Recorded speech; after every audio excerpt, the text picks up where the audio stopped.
Better than being up in Pennsylvania right now because they got a cold front coming through right now, and it doesn't look too good. But I've been down there quite a few times over the years. I have a friend actually has a restaurant over in South Beach, a family in the area. So I got to know Miami quite a bit over the last 10 to 15 years here. Always enjoyed coming down here. And when somebody brought up the idea about the Miami Book Fair, I said, yeah, let's take a look at this. As I said, we got this book that we came out with at the end of September down here at the White House. It was a 2.5 year work to get this thing to publication here, but it finally came out on September 24th. And what we did was talk about my time starting in Lancaster, Pennsylvania, going through my culinary experiences, going over to Europe. I spent 2.5 years in France, a year or so down in the Virgin Islands in St. Croix. And then when I was heading back up north, I landed in D.C. and back in '87. And I found work fairly quickly, and in D.C. that is, and started my work experience there. And 3 years later, I had the opportunity to work at the White House.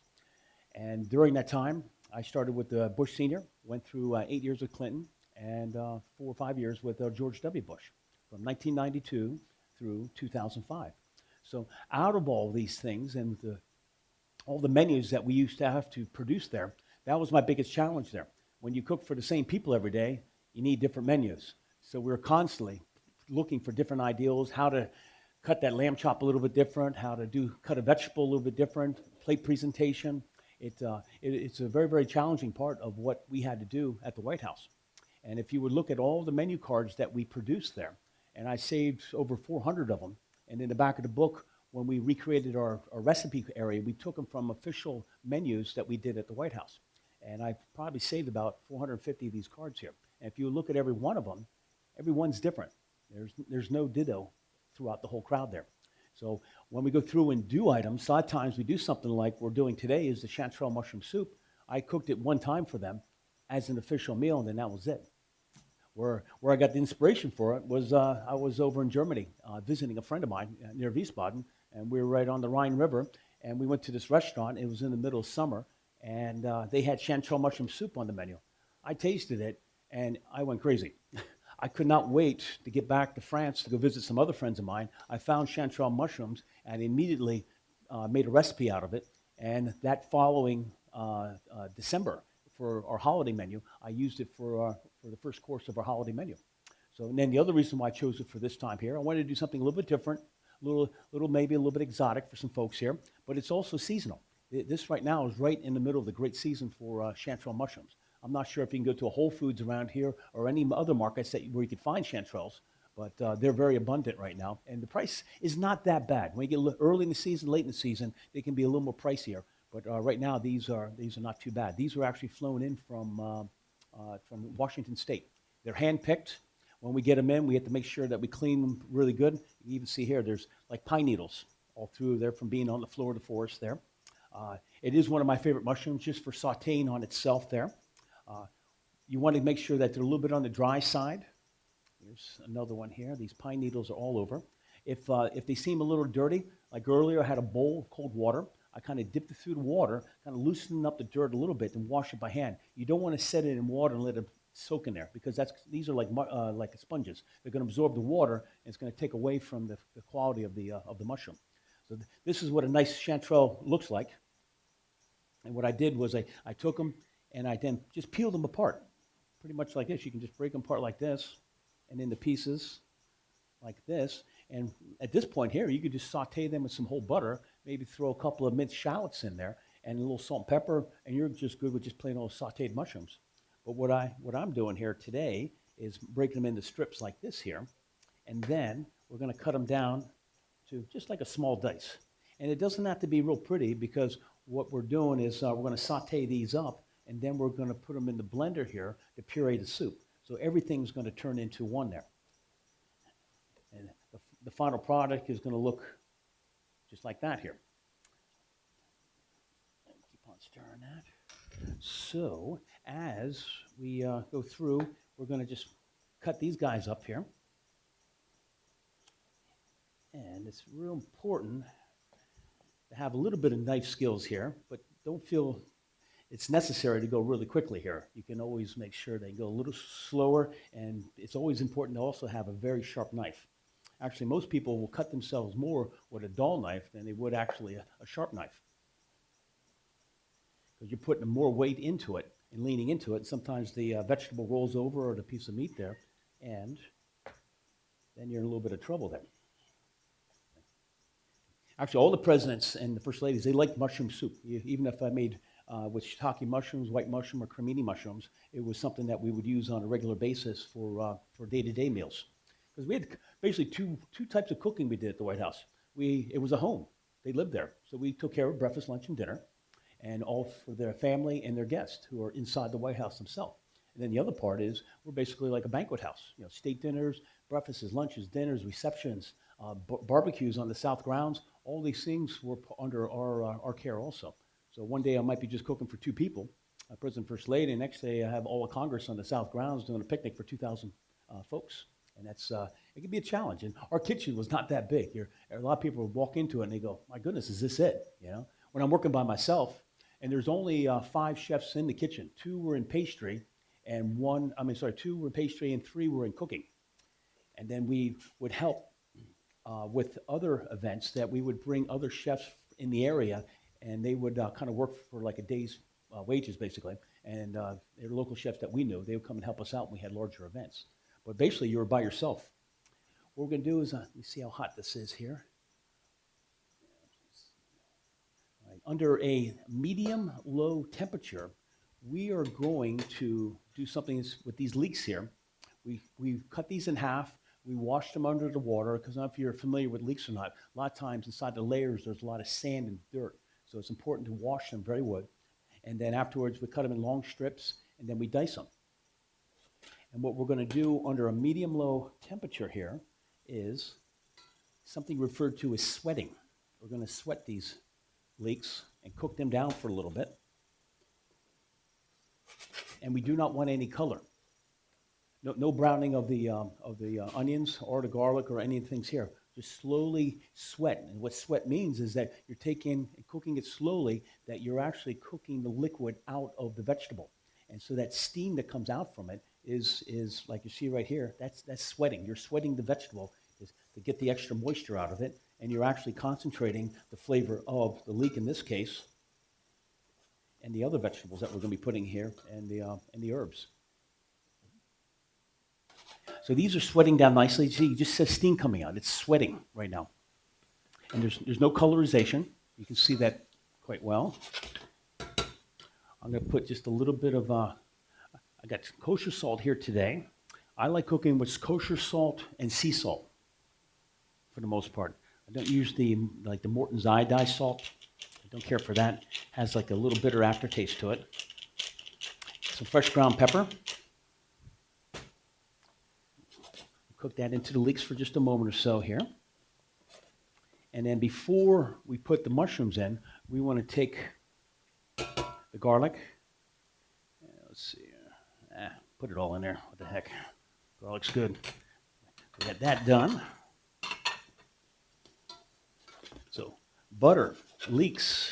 I like using whole butter for that. I mean, if you're a vegetarian, obviously using like olive oil or something like that is perfectly fine. But something about the butter when it's whole, and you wouldn't even want to use something referred to as clarified butter. You want to be able to use a whole butter. It absorbs into the vegetable and gives just a nice flavor to it. All right, that's sweating down good. I'm going to take some fresh thyme that we picked. Yeah. If you know or not, this is fresh thyme here. And what we do is we take these pieces like this, and the leaves are pointing this direction, and you pull back against it, and they come right off. And you just have the leaves there, and we just chop them up for what we're using for this for right now. All right, so we're just put that in there, let that saute for a moment or two. You want to saute garlic, but there again too, we don't want to brown it. Browning garlic kind of gets a little bit of a bitter flavor to it. All right, next we got our chanterelle mushrooms.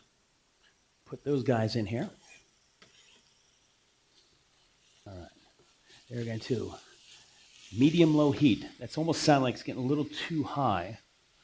So we're going to just let that sweat down for a little bit here.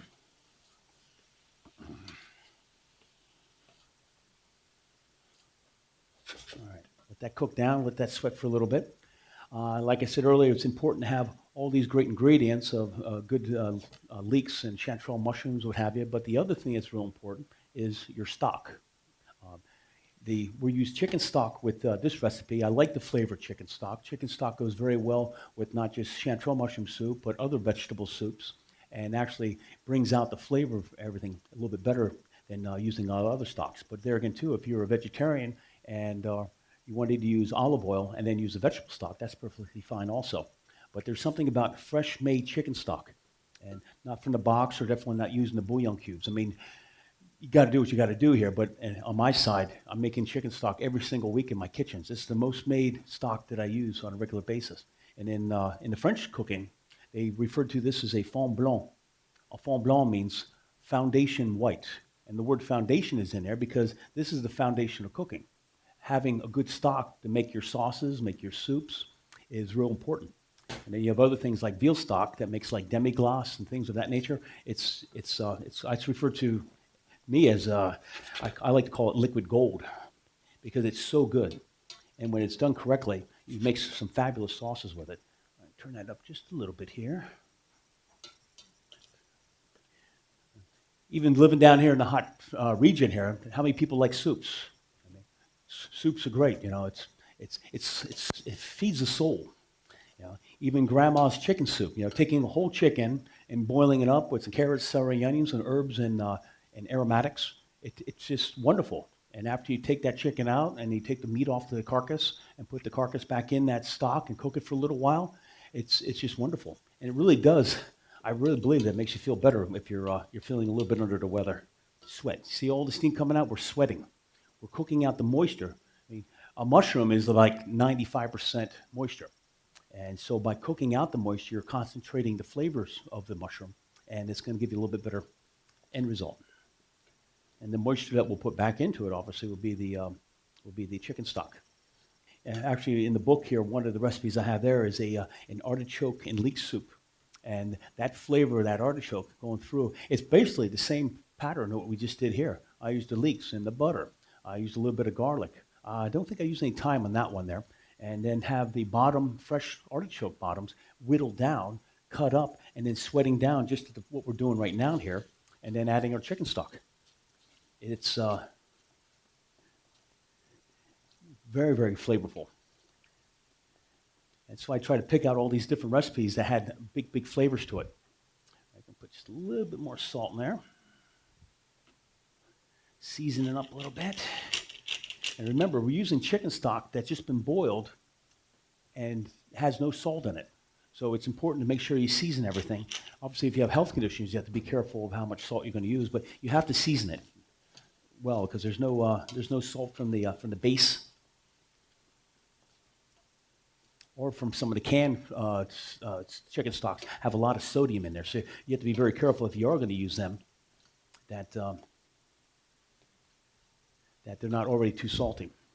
All right, so we have just a little bit of flour that we're going to call, in French they refer to as singère. Your singère, the flour over top of our vegetable, just a light sprinkle. We're just going to incorporate that all together. And once the flour's been incorporated, then if I need to add a little bit more, then I just sprinkle a little bit more on there. You don't want to dump it all on there, and when you start to mix, you get like a roux ball. You know, you want to be able to absorb into the liquid and the butter that's inside the pan here. And we are just about there. Okay, so that one's done. So after that's been put together here, we will add our chicken stock immediately.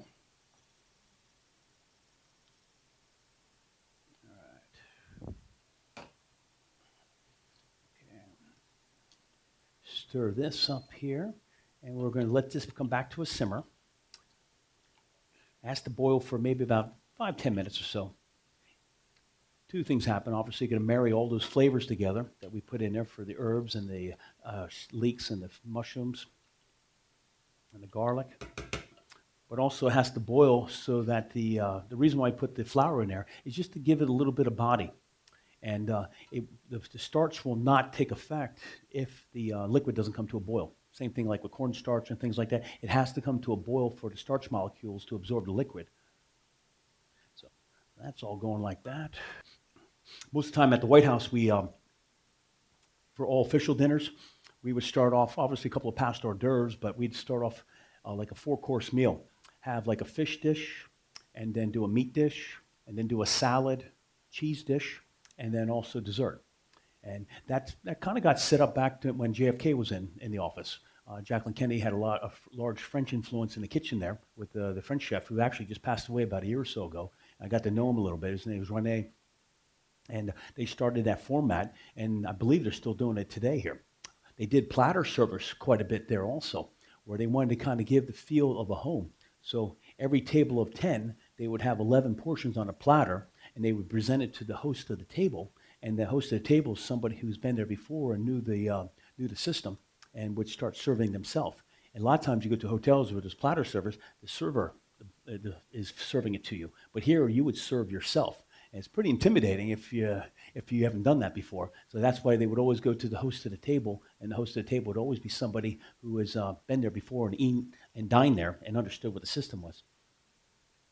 And then obviously having the meat dish and then having the salad cheese course afterwards was very customary of like European dining. When I was in France, a lot of times you eat the salad after the main course because salad has a lot of moisture in it, and they feel that kind of helps and aids in digestion. So instead of starting the meal off with a salad, they like to end it with a salad. And a lot of times it's just basic greens with a simple mustard shallot vinaigrette, which is very basic, very good. A real French dressing isn't pink, that stuff at the salad bar. It's red wine vinegar, minced shallots, minced garlic, good Dijon mustard, and not the Grey Poupon stuff either. That's too sweet. You got to get a good Dijon mustard, and then whip it in with some olive oil, and then some fresh ground pepper and salt. It's so simple, but it's so good. That good Dijon mustard with the red wine vinegar, shallots, garlic, and then the extra virgin olive oil makes a fantastic dressing. And it's my go-to dressing when I go and do all the things I do out there. But that's what you do. It's all about the ingredients. Is what you're seeing here, where you're talking about the corn there or the sole. It's finding the good ingredients. And if you have good ingredients, more than likely you're set up to have a good meal. Obviously, you have to learn a few cooking skills here, but you definitely have to at least start with some good ingredients here. We're going to take these ingredients here and put them into this blender right now. Blenders are dangerous, and they're all different. So if you're going to do something like this with something that's hot, you have to be very careful. I always like to take a clean towel, put it over top here.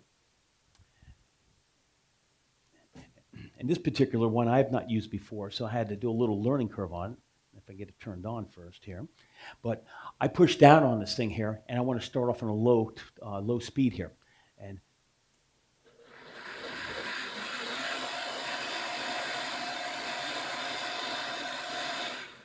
I just puree for just a moment. I do not like it to be in there too long. I don't want it looking like baby food, but I want to have a little bit of texture to it.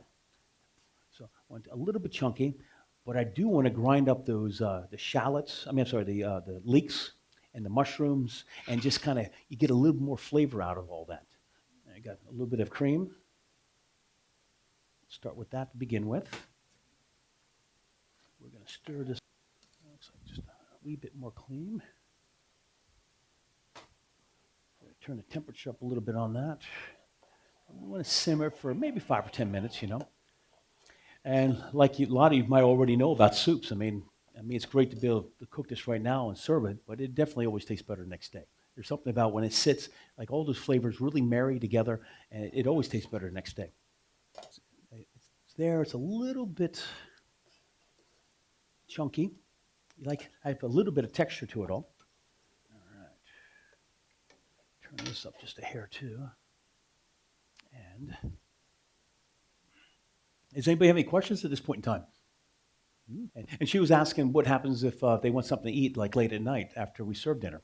And on the second floor kitchen is their area, and on the ground floor kitchen is our area that we would cook and do our major preparation and our hard cooking. And then I would take it to the elevator and go up to the second floor and go into the small kitchen and just kind of set things up and do final cooking and plate presentation, give it to the butler, go through a swinging door, and you're right there in the next room over. In fact, if you look at the Pennsylvania Avenue, from Pennsylvania Avenue, you look at the White House, you get the first floor is like the state dining room, the blue room, the green room, and all that. The second floor, on the far right window, is the kitchen I would work in when we're upstairs serving the family. And the next two windows is their dining room. So that corner of the house is where I stayed most of the time when I was up there. Of course, they would always come back, interject from time to time, or look for a bottle of water out of the refrigerator. But inside that refrigerator, too, we keep some snacks around or maybe some leftovers. They might say, hey, that soup is really good. Why don't you put it in a cup and throw it in the refrigerator and keep it handy? And once in a while, they might have a little something, but it might be more like some pretzels or something like that, or some snack stuff. George W. Bush brought a recipe in for some Chex Mix from the governor's mansion. And we used to make this stuff up there and had pistachios and some of the Czech stuff and a lot of Tabasco and whatever in it. And he kind of liked that for like a little bit of a snack. So we used to keep that up there and keep a couple cookies and stuff like that. But for the most part, when they have dinner, it's usually like 3 courses. They have like a first course, an entree, and then a dessert. So they're in pretty good shape afterwards. So for the most part, we didn't get those crazy calls middle of the night. What would happen is I would leave the second floor when it looks like they're done eating. I'd go downstairs, start cleaning up, and then I'd always call up to the second floor butler pantry and say, what's going on? They say, they're gone. And that would be the okay to leave then. And then we'd finish cleaning up the place and go from there. But sometimes things do happen, and I'll just finish the point. I'll get to your role next. There's it was about 2003 or so. President First Lady went up to Camp David. And if they go to Camp David, the Navy takes care of all their food needs. They maintain all of the cabins up there, and so we have nothing to do with it. If President First Lady are entertaining a head of state up at Camp David, then we would usually treat it like a catering thing where we would make all the stuff down at the White House, take it up to Camp David, and then produce the food and the meals that are needed. And sometimes it might be 2 days worth of foods that we might be up there staying overnight. I've always liked going up to Camp David. It was kind of cool. You don't really know what it's about. You don't see any photographs on what goes on up there. So I was lucky enough to be one of the chefs that always got asked to go up there. And I never turned it down. I always liked going up to Camp David. So this one weekend, they went to Camp David. If they go there for the weekend by themselves, they leave 3, 4 o'clock on a Friday afternoon. They come back 2 o'clock on Sunday afternoon. We hear nothing. So this one weekend, it was about 9:30 on a Saturday morning. My younger son was in second grade, and he was playing basketball with the local kids running up and down the court there and stuff. My cell phone rings, and it's somebody from the usher's office. The usher's office is like the nerve center of the White House, and they're there pretty much from 6 in the morning until about 11 o'clock at night if the president's not in, just maintaining in case something pops up. And unfortunately, that morning, he called me up and said, John, the president's coming back at 11:30, and they're 6 for lunch. Click. That's it. And I was like, oh my goodness, I mean, that never happens. I was like, so I immediately grabbed my son. I actually had another mom that I carpooled with. And I said, hey, Maria, come or go. I said, I got to roll. I don't know what's going on, but I got to leave. She said, I'm ready. So she jumped in the car. We went back to the neighborhood, dropped her off. But the second I got in my car, I turned on the radio. I heard what happened. It was Space Shuttle Columbia. It crashed on reentry. And he needed to get back ASAP, So by the time I got to my house, dropped off everybody, and I was probably in the car heading down to the White House about 10:20, 10:25. I got an hour and 10 minutes to make lunch for 6 people. So I'm going down 270, and I call the engineers who are there 24/7, maintaining all the mechanics of the house. And I called them up. I said, get up in my kitchen, turn the ovens on, turn the fryer on, turn the grill on, put a pot of water to boil. What are you going to do with it? I said, I don't know. Just get it on. Get everything hot, We can send some of these soups out. You guys ready to work with me here? We will ladle these guys out, send them around. Everybody ready for some soup there? Excellent. Let's see how thick this is. It looks pretty good. Let's fill it about there, okay? All right. And so, obviously, we had good days and bad days at the White House. Now, not those bad days, but obviously one of them was 9/11. And a lot of people don't realize or didn't realize that actually that congressional picnic was on 9/11. We were supposed to serve all Congress on the south grounds of the White House on 9/11. So we were in full production mode that day. And when the word came down that a plane had hit one of the Twin Towers, I think like a lot of us thought it was probably like a little Cessna or something like that. And I couldn't just walk away from what I was doing. We were in full production doing what we needed to get done for that dinner. And we had 2,000 people coming to the White House that afternoon, all of Congress and their guests. So after I finished doing what I was doing on the stove, I went over to the storeroom. They had a small TV. I figured that's probably on. And I always remember I walked down and I stepped into the room. I looked up on the left, and that's where the TV up on the shelf. And I see smoke coming out of a building, and I see a plane going in. And I go to the guys, how do you get a picture of the building burning before the plane hit. And they were just sitting there going, I don't know, I think that's another plane. And I think I walked up just at that moment when that second plane hit. And so we're trying to figure out what that was all about. And then the chief usher of the White House is like the general manager. He came up behind me and said, John, there's no party tonight. This looks like a terrorist attack. Let's break everything down. Let's get all the food secure and let's get everybody out of here that's not a pass holder. So let's get back to the original 5 of us. And we probably had about 15, 20 people working all throughout the house there, helping us get things ready. And we were in the main kitchen. I was in there doing main production. The chef was on the south grounds, getting things set up. So they started breaking things down, and it wasn't a panic or anything at that point in time. We were just getting everything broken down. I decided to turn over to being family. I was family that week, and family means that anything goes on for lunch and dinner is you're responsible for. So I started making a minestrone soup for Mrs. Bush for lunch and a composed salad. And as I was getting that together, our head chef came running into the kitchen because I heard nothing that was going on outside. We're pretty insulated inside the house there. But the chef came running in, and he was high-stepping it, and he was out of breath. He came running from the south grounds, full speed, and said that the Pentagon just got hit. We could be next. Everybody out of here. And he was able to hear and see the explosion from the south grounds, which you can kind of see the Pentagon somewhat, but you can definitely see the explosion and the smoke that was coming up. And so we just stopped what we were doing. I went over, I turned the stove off to make sure we're not going to burn anything too there, but we just started leaving the White House. And I left just like this, had my jackets on, the maids and the butlers, they all had their uniforms on, and we left underneath the North Portico. We headed over towards the Northwest Gate, and as I was walking in front of the Oval Office, I looked over the entrance of the Oval Office, and as you remembered, it was an absolutely beautiful day, crystal clear, and a perfectly blue sky there. And I just remember seeing all this black smoke swirling up in the sky up above the pristine White House, the west wing of it. And I was like, wow, I mean, is that the Pentagon burning? I mean, it was pretty devastating to see how black that smoke was against the blue sky.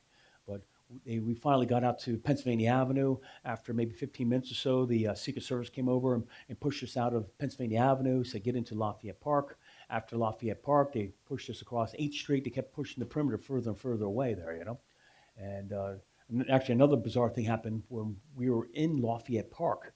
We heard jet engines coming in hard. I mean, it was like really loud, and you could hear the engines just grinding really hard, and everybody's head just like went like this to look up to the trees, and that jetliner went right over top of us, but it was going up and away. You could see the nose; it was being diverted away from downtown, but we didn't know. We thought that maybe this might have been another thing that might be coming on, But fortunately, it did not happen. It was a plane that was being diverted away from National Airport, and eventually, after standing around outside for almost 2 hours, I took my apron off finally and threw it away and just went down to go try and make my way back home. I lived probably about 25 miles away up in Rockville, Maryland, is where I was living at the time. And as I made my way back to the house there, it was pretty crazy. The first metro stop I went to, actually, there was just a ton of people going down inside there. I was like, I'm not going underground with a bunch of people like that. I kept walking up to DuPont Circle. DuPont Circle, same thing. If you know anything about Washington, D.C. metro system, DuPont Circle has like the longest escalator in the whole United States, I think. It's huge, how deep it is down there, So I said, keep going. So I went and crossed over Rock Creek Park, going up Connecticut Avenue, went to Woodley Park and Zoo, and there's where I jumped on the train and made my way back to the house. I called up the wife. Unfortunately, too, it was my son's birthday. He's born 9/11. He was probably like 5 turning 6 that day, and so we were trying to process all that with the young kids and stuff like that. And in his wisdom, like 2-3 days later, he said to me, hey, Dad, why did so many people have to die on my birthday? I was like, God, where did that come from, But, we got through it all. The next day, we got back down to the White House, finally got hold of the chef there. We were trying to make phone calls on the cell phones. Everything was blocked. I mean, the circuits are so jammed that you couldn't get a call out on a cell for anything.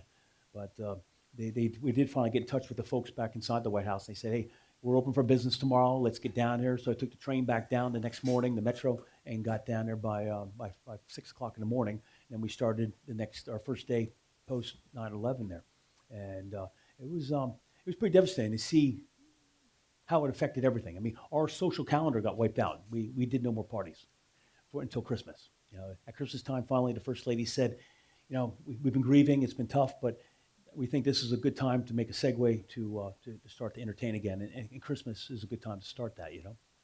Another interesting point was that the next day when we were in there, the Park Service, who takes care of all the flowers and the trees and stuff there, they came through the White House kitchen around the outskirts of it to that service elevator to go upstairs, and they had potted trees on hand trucks, and they just kept coming through. And I finally saw one of the guys I knew and said,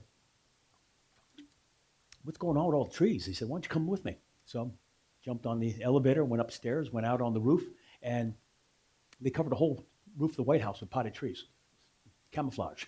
It stayed like that till almost Christmas time. About mid-December, they went and brought all those trees off the roof of the White House. And actually, a week or so later, talking to some of the Secret Service guys, they were saying that they thought that they had reason to believe that that plane actually went into the Pentagon was actually looking for us, because the way it came in and the way it went around, because it didn't just come up and hit the Pentagon, it came up, it went over the Pentagon, went around D.C., came back to the Potomac River, went back down the Potomac River, and then it actually landed in the parking lot of the Pentagon and slammed into the base of the building. It's how that particular one hit there. And so they were saying how difficult it is to see the White House up in the sky. It is kind of hard because everybody's kind of at the same level, which is a good thing. That's what L'Enfant designed back in the early 1800s. And but you start thinking about your mortality and what have you, and it was there's a lot to think about. Yeah, grief counselors come in to talk to us and what we're doing and everything. But the most bizarre thing happened. If you heard about all those airplanes that flew into the airspace around the White House, I worked every single one of those. And the first one was a Sunday night. The president was eating by himself. The first lady was on the road. If that's a situation, usually just one butler, one chef, and maybe one pot washer downstairs, and that's it. And with George W. Bush, if he eats at 7 o'clock, by 7:05, it's done. It's hit and run. He eats very quickly when he's by himself. So I go up there and I serve him at 7 o'clock. At 7:05, I'm cleaning up, getting ready to leave. And the butler's over bringing back a couple of plates that he had from the dining room. I walk by him to go to this little elevator, the service elevator there. And as I'm waiting for the elevator to come up, I could hear the butler over in the sink, and I could hear him clanging, clanging with a couple of the dishes, and the water's running, so it's making a little bit of noise. But I hear this voice that I've never really heard before, at a pitch I never heard before. And it said, also the butler I was working with, his name is Ramsey. And I heard the voice said, "Ramsey, there's an aircraft heading our way. Get down to the bomb shelter." And I hear this and I go, "What is that? I mean, is that the president?" And then I hear him shut the water off, and he came out of his it's just a small little pantry. He walked out this little mini hallway that goes around where the kitchen is and the elevator. And I'm standing in that little hallway, and I'm trying to figure out what that was all about. And he said, "Was that the president?" I said, "I don't know, but I think it was." He said, "Well, what did he say?" He said, "Well, if I heard him right, he said, there's an aircraft heading our way. Get down to the bomb shelter." And he said, "Well, what are you going to do?" I said, "I don't know about you. I'm going to the bomb shelter."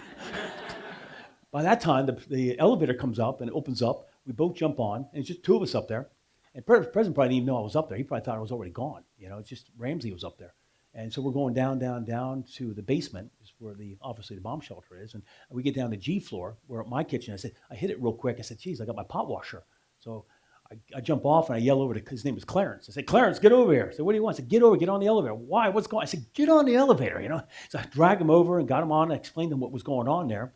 And then we dropped down to B, and I get off the elevator, and it's probably from me to where the young girl is here, where the big blast door. And the whole time I worked at the White House, 92 through 2001, I mean, those blast doors are probably about that thick. They remained open and didn't do anything. I mean, there was never a drill. Nobody ever had, like, this is what you do in case of emergency. Those doors just remained open all the time. And they've probably been open since probably the Trumans, when they actually put those things in there. And that door's going, it's shutting. And now we're standing there, and the door's almost shut, and there's no way I'm going to be able to dive through that thing, No Indiana Jones that morning, But we standing there for a moment, all three of us are there, and I'm thinking, next time I'm not stopping for the pot washer. I go straight down to there. So we turn around and go, "What do you think you do?" I said, "Well, let's get out of here, So we jumped on the elevator, went back up to the ground floor, go out through the main kitchen, And as we went through the kitchen, then there's a Secret Service agent always sitting there at the doors that go underneath the north portico. And actually, right under North Portico is our area our storage. Our refrigerators right underneath the North Portico area and the storeroom.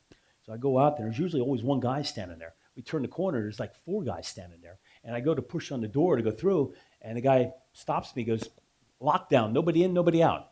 I said, "Guys, just open the door." He said, "No, lockdown. Nobody in, nobody out." I said, "You can't just open the door and just let us get out of here."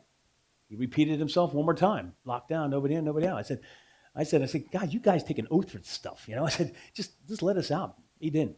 And that was probably about the weirdest 15 minutes I stood waiting, thinking, here, back of my head, I got President of the United States saying there's an aircraft heading our way. I go down a bomb shelter, so I think something somewhat imminent is going to happen here. And I just stood there thinking, am I going to be evaporated here in any moment?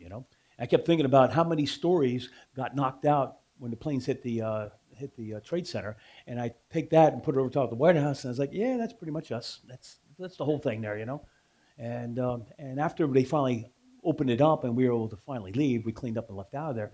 That affected you a little bit, It was a lot to think about, So, and we are ground zero there, And it wasn't the same place after we left there.